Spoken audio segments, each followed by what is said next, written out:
quiero aprovechar esta oportunidad para tocar un tema del cual el presidente de la República ha venido hablando con insistencia en las últimas semanas y que tiene que ver con nuestra capacidad para crecer, para generar empleos bien remunerados que permitan que la gente gane más por su trabajo. Y me refiero al tema de la productividad. Sin duda, México está creciendo, pero está creciendo a tasas inferiores de las que merece, de las que necesita y sobre todo de las que puede tener. Ya sea que veamos el crecimiento de los últimos 10 años, que sin duda ha sido un crecimiento decepcionante si lo comparamos con el crecimiento, por ejemplo, de otras naciones de América Latina, o si vemos el crecimiento esperado para este año, que si bien México está creando empleos, está creciendo, estamos creciendo por debajo de lo que necesitamos crecer y es una cifra claramente insatisfactoria el tener una expectativa del 3.1% de crecimiento anual. Y somos de la convicción que la razón que explica estas decepcionantes estadísticas de crecimiento, y no solamente en este momento, sino cuando vemos las últimas décadas, tiene que ver con la productividad y con el muy bajo o incluso negativo crecimiento de la productividad. Acaban de poner una lámina en las pantallas que ilustra un periodo muy largo de tiempo, son 60 años. De hecho, son 6 décadas en las cuales vemos la evolución de esta variable de la cual se habla muy poco en los periódicos. Cuando vemos las páginas financieras y económicas siempre vemos cifras del PIB, el tipo de cambio, la bolsa, las tasas de interés. Rara vez vemos las cifras de productividad. ¿Por qué? Porque la productividad no determina lo que va a ocurrir la semana que entra, sino determina qué es lo que va a ocurrir en las próximas décadas. Y aquí claramente vemos que en México hay dos historias. Una historia de un crecimiento sostenido de la productividad entre 1950 y por lo menos mediados de los 70s, y luego una historia donde la productividad decae y después se estanca. La tasa de crecimiento promedio de la productividad anual en los últimos 30 años es negativa. Es del menos 0.7% anual. Si vamos a la siguiente lámina, aquí les pongo 4 países, la historia de 4 países en 30 años, desde el 81 al 2011. México es el que está en la extrema, y ahí está nuestra tasa de crecimiento anual de la productividad, menos 0.7. Y nuestro crecimiento promedio real del Producto Interno Bruto es apenas del 2.4%. 3 países con los que nos podemos comparar por el nivel de desarrollo que tenían en 1980, Chile, Irlanda y Corea. Todos crecen en promedio más del 4%. El que menos es Irlanda, que creció al 4.2%, Chile el 4.9%, Corea el 6.2%. ¿Qué tienen en común estos 3 países? Que tienen una tasa de crecimiento de la productividad positiva, 1.1 en Chile, 1.9 en Irlanda y 2.4 en Corea. No existe una sola historia exitosa de desarrollo económico donde un país se haya transformado de un país pobre en un país de clase media, en un país desarrollado, que no se haya logrado a través del crecimiento sostenido de la productividad. Y podemos medir la productividad de muchas formas. En este caso estamos utilizando una medida muy socorrida por los economistas, que es la productividad total de los factores. Vamos a la siguiente lámina, por favor. Aquí, otra comparación. Del lado izquierdo de la lámina está México, del lado derecho están los Estados Unidos. En el caso de los Estados Unidos, es muy claro que el crecimiento económico entre 1950 y 2010 está fundamentalmente asociado a la productividad, no tanto al crecimiento ni del capital ni del trabajo. Sin embargo, nuestra contabilidad de crecimiento es exactamente contraria. Estamos creciendo menos de lo que deberíamos crecer simplemente por la adición de capital y de trabajo. O sea, Si simplemente se mantuviera en ceros el crecimiento de la productividad, con lo que estamos creciendo en inversión, que se traduce en un mayor acervo de capital, y lo que se agrega de población económicamente activa cada año, deberíamos estar creciendo más. O sea, estamos quedando a deber en nuestra contabilidad del crecimiento. Vamos a la siguiente lámina, por favor. Y cuando hablamos de productividad, tenemos que entender que la historia de la productividad en cada región del país, en distintas industrias, es muy diferente. En México tenemos ejemplos de empresas, muchas de las empresas aquí representadas, que tienen altísimos niveles de productividad, que les permite crecer, ser competitivos, ganar mercados en México y en el exterior. Tenemos ciudades enteras que están inmersas en una lógica de productividad. Sin embargo, tenemos sectores, regiones completas del país que están francamente ajenos a una lógica de crecimiento de la productividad. Vean ustedes estos datos.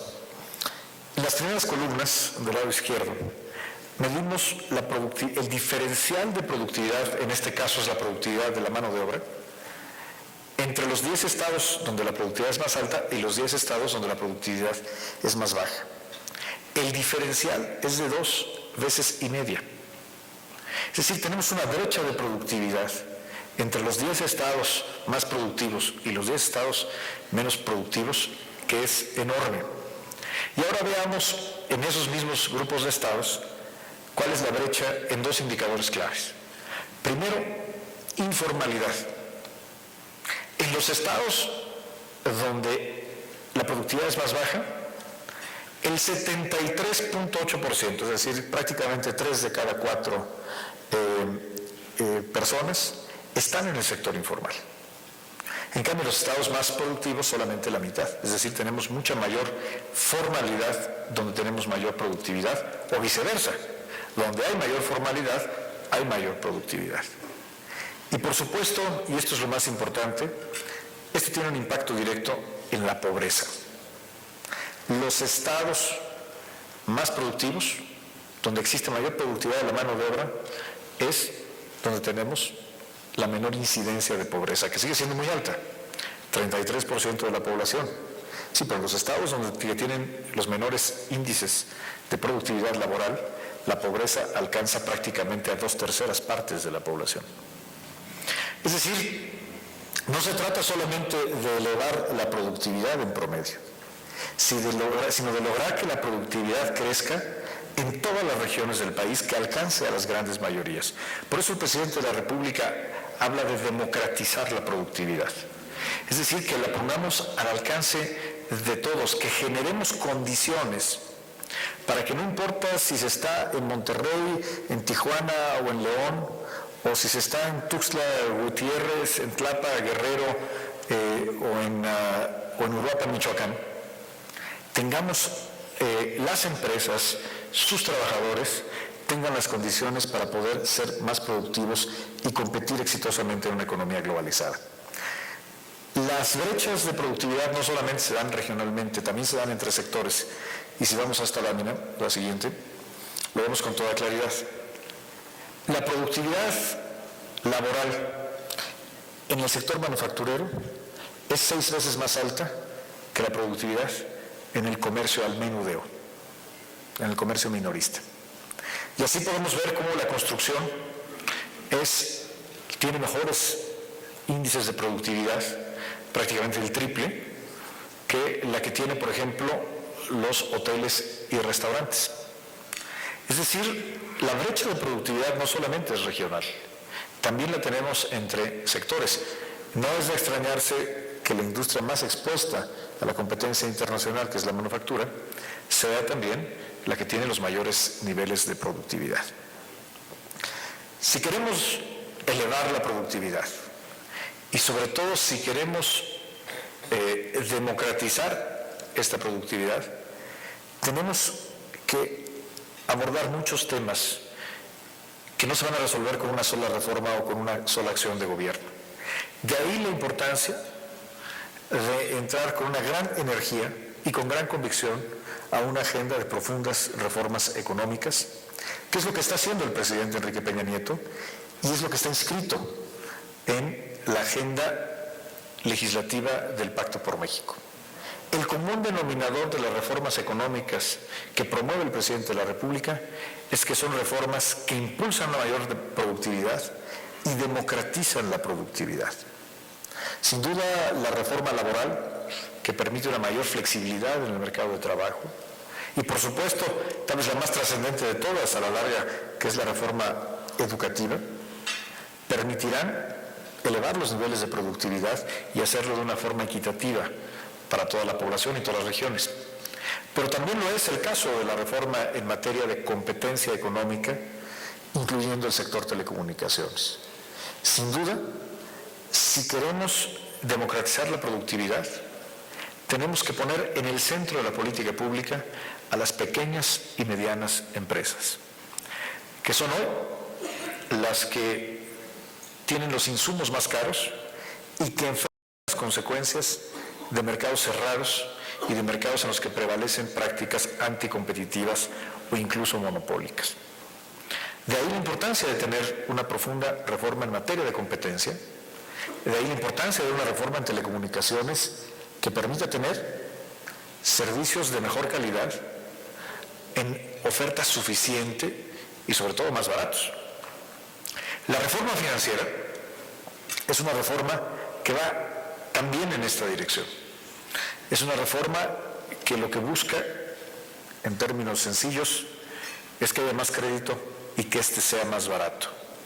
Y no se pretende hacer por decreto, sino creando las condiciones para que exista mayor crédito, alentando más competencia entre los bancos, logrando que la banca de desarrollo tenga un papel moderno, pero más proactivo, removiendo los obstáculos de incertidumbre jurídica que muchas veces inhiben el que exista más crédito o encarecen el crédito, y fortaleciendo nuestro marco regulatorio.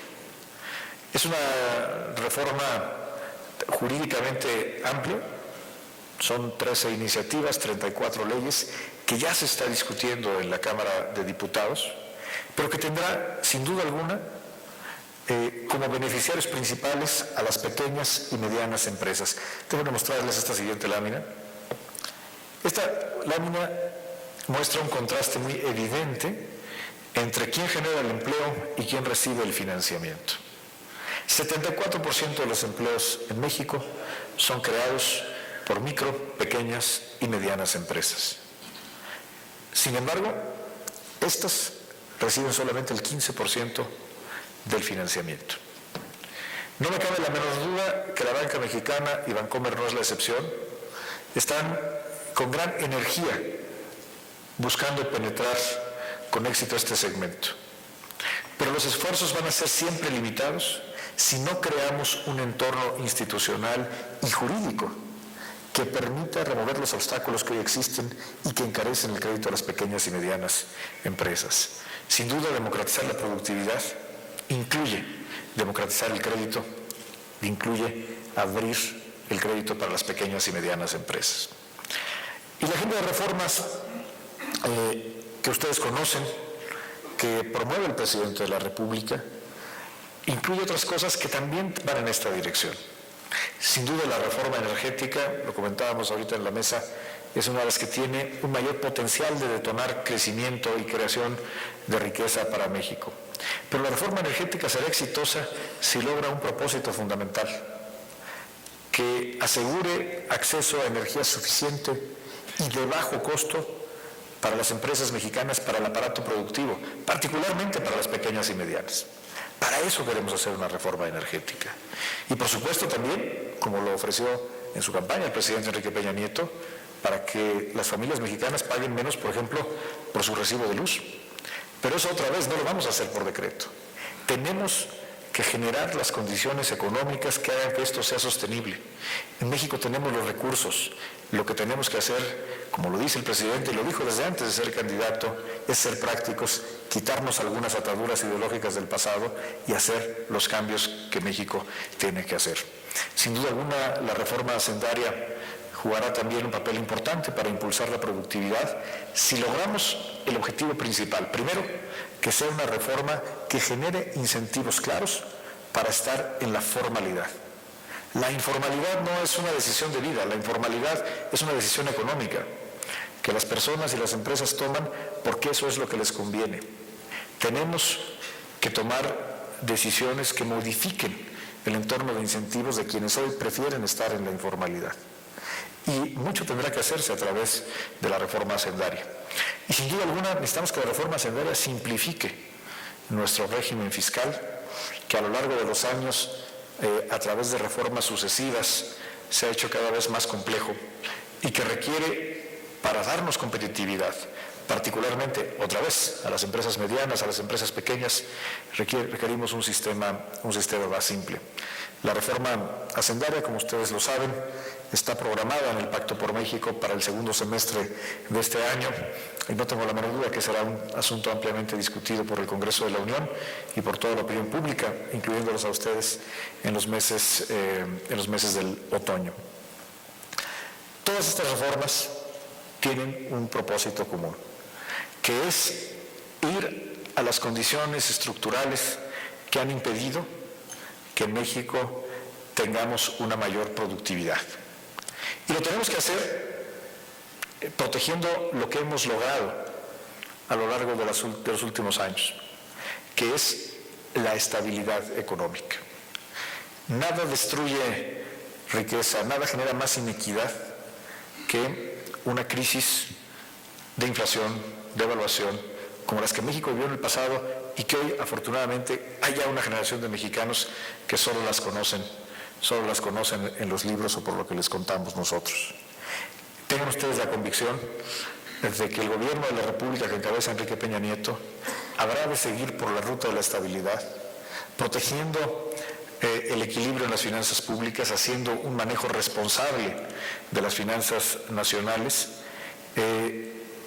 y entendiendo que estamos en un entorno de incertidumbre, tomando diversas medidas prudenciales para proteger nuestra estabilidad. Pero la estabilidad es solo una condición necesaria.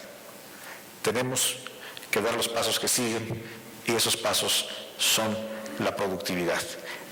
De eso se trata la agenda de reformas que promueve el presidente Enrique Peña Nieto para, como lo ha dicho, a través de cambios que sí podemos hacer y que tenemos la oportunidad de lograr en el entorno político que hoy México tiene y que debemos cuidar, son reformas para que tengamos un mejor México y sobre todo un México más próspero.